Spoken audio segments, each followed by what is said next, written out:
Ang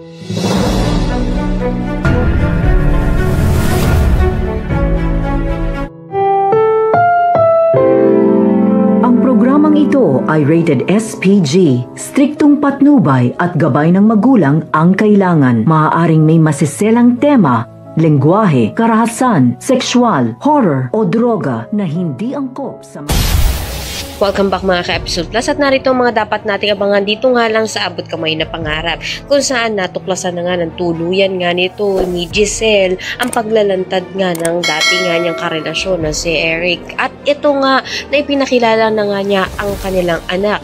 At narito nga nagulat nga ang lahat dahil buong akala nga nito ni Giselle ay wala na ang kanyang anak. Dito na nga rin pinagtapat nga nito na sinabi niya nga sa kanyang ama na wala na nga raw siyang inang kinikilala dahil matagal niya na nga itong binaon sa limot. Sa kabilang banda naman nga ay nag-aala naman nga ito nga si Lynette dahil na nga rin sa nalalagas na ang kanyang buhok. Kaya naman sinabi niya nga ito nga kay Doc Denise kung normal nga ba ito.